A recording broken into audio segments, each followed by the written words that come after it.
Hey there, and welcome back to Let's Get Your Shift Together. I'm Coach Adriana, and today I'm going to be talking about 5 signs that you were raised by a narcissistic mother. And yes, this can totally apply to being raised by a narcissistic father as well. This topic is very near and dear to me, of course, because I too was raised by a narcissistic mother. She passed away in 2020, and I can tell you straight up, she took all of her grudges with her to her deathbed. These people literally do not change. And I found out my mother was a narcissist literally 10 years ago in 2014.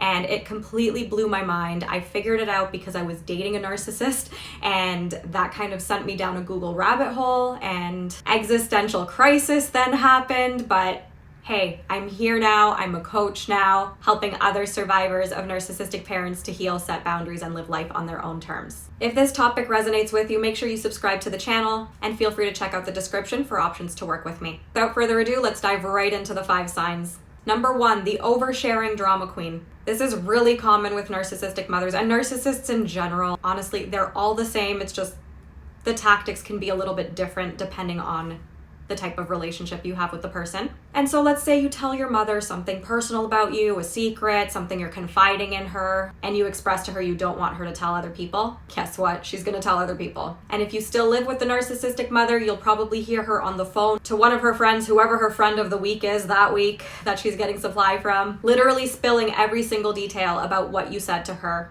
and probably even judging you for it. And she's not even trying to be discreet about it. She wants to make sure you can hear it. And this is literally done so that you can confront her after that phone call, get into one of those circular arguments, and that way she gets supply from you. Supply is your emotional reaction, your time, your energy, your engagement in these pointless conversations. This is literally what narcissists thrive off of, and it's probably not going to make sense to you at first, especially when you're a normal person with empathy. But it's very important to remember that not everybody has the same heart as you, and some people are just wired to prioritize supply as literally their life goal, and you can't really make sense out of nonsense sometimes. And when your mother starts telling other people your secrets, this is a massive boundary violation. A healthy parent would keep your secrets safe. But a narcissistic parent is all about having power and control over you, being the center of attention, and getting supply from you. Sign number 2 is the guilt trip master. And guilt tripping can be done in so many ways. It can be something as basic as like you're folding laundry or something, and then your mother starts to tell you that you're folding it wrong, you're loading the dishwasher wrong, whatever it is. And she starts going into all this nonsense about the sacrifices she made for you. She's a terrible mother, holding things over your head, or it can be an even more obvious guilt trip where you're putting yourself first for once. You're trying to assert a boundary. And even in our first example of the oversharing, if you were to call her out on it, she would make you feel guilty about it and say that, oh, I was just trying to get advice because I don't know how to help you, blah, blah, blah. Like just really making you feel so guilty of committing some sort of horrendous crime. And the guilt trips are especially apparent when you set a boundary. So let's say you're not living with your narcissistic mother and you're trying to maybe go low contact. And you try to inform it to her in a way where it's not going to hurt her feelings. And you kind of say like, look, I'm really busy right now, but if we can reduce our phone conversations to once a week, that would be awesome. And then she starts telling you that you're punishing her. She doesn't know what she did to deserve this. She's such a horrible mother, all the things. And you start feeling super guilty. And the reason that narcissists do this is because people who feel guilty are easier to control. When you are in that bamboozled emotional state where you feel like crap about yourself, you believe that you've done something terrible. And if you're a normal person with empathy, or you consider yourself an empath, the last thing you want is to cause another person pain because of your actions. And so when your narcissistic mother makes you aware of how much pain you've supposedly caused her, you feel so bad and you feel like you've done the worst thing in the world. And you're more likely to increase contact with her, and now she has that control over you. She'll literally make you feel like you owe her your life just because she put a roof over your head, fed you, clothed you, the bare minimum stuff that parents are legally obligated to do in order to keep child protective services off the radar. Sign number 3 is the competitor and not the cheerleader.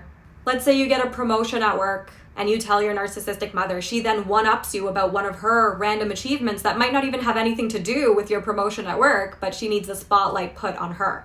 And it can go the complete opposite way. Let's say you have some sort of a health problem and you confide this information to your mother, and she starts telling you about how her health problems are so much worse. and things like that. Like if you graduate from university, she'll start bragging about how she graduated from elementary school. Literally everything is a competition with a narcissistic mother, especially narcissistic mothers and daughters. And it's weird. Normal parents do not do this. And that's something that completely blew my mind when I started my healing journey, that my upbringing was completely not normal whatsoever. Sign number 4 is the gaslighting guru. So what exactly is gaslighting, first of all? This is when a narcissist tries to make you question your reality and make you think that you're literally going insane, you're remembering things wrong. If something literally just happened, they'll say that never happened. If they just said something and you call them out on what they said, they'll say, I never said that. They're basically rewriting history and making you believe that you are going crazy. And the truth is, you are not going crazy, you're being manipulated. Gaslighting is one of the worst head games that can be played with somebody, because it really makes the person being gaslit feel like they're going insane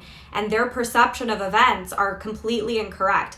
I literally in my early 20s was Googling if it was possible to have early onset dementia at such a young age, because I genuinely thought I was going crazy. A narcissistic mother will always rewrite history and deny things ever happened and just make you so confused, because that's one of their favorite manipulation tactics. People who are in a state of confusion are easier to control, and that's all it's about with narcissists and all it ever will be about. Sign number 5, the narcissist magnet. And I'm going to preface this with telling you that it's absolutely not your fault if you find that you are a narcissist magnet. When you grow up with a narcissistic parent, it's really difficult to even know what a healthy relationship looks like. And so you've probably unconsciously attracted so many other narcissists in your life. Maybe you've had narcissistic significant others, friends, bosses, colleagues. They're literally everywhere in your life. And do not beat yourself up if this is the case. This happened to me as well, because I had no idea what a healthy relationship, friendship, anything ship was. And I just thought that this was normal behavior, not realizing that this was abuse. And because I was so conditioned to accept abuse as normal, narcissistic people were pretty much all I knew. But there is good news, because you can absolutely break the cycle once you recognize the signs. And I'm proof of that, and my clients are proof of that. And like I said at the beginning of this video, I did not know my mother was a narcissist until I was in the midst of a breakup with a narcissist.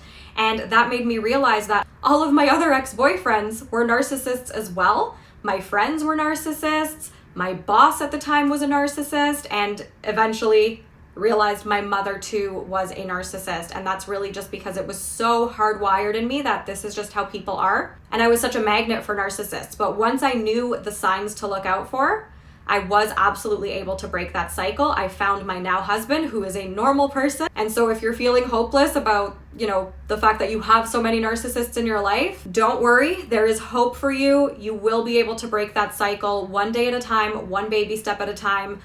See the red flags as a stop sign, not a challenge to keep trying and making things work with this person, and you will be well on your way to having healthy relationships in your life. So that's our 5 signs today. I hope this was helpful. And if these signs resonate with you, just know that you are absolutely not alone. Chances are you don't know anyone in your life who was raised by a narcissist, but there are so many people out there who have been raised by a narcissist and completely understand what you're going through. There's a whole bunch of free communities all over the internet. And I do also offer a community group coaching program. It's 6 months long. It's called the Freedom Program. It gives you all the tools you need to heal from narcissistic abuse. And there's 2 live Q&As per month, plus some one-on-one support from me as well, and an entire community of fellow survivors you can reach out to anytime who are all on the exact same healing journey as you are.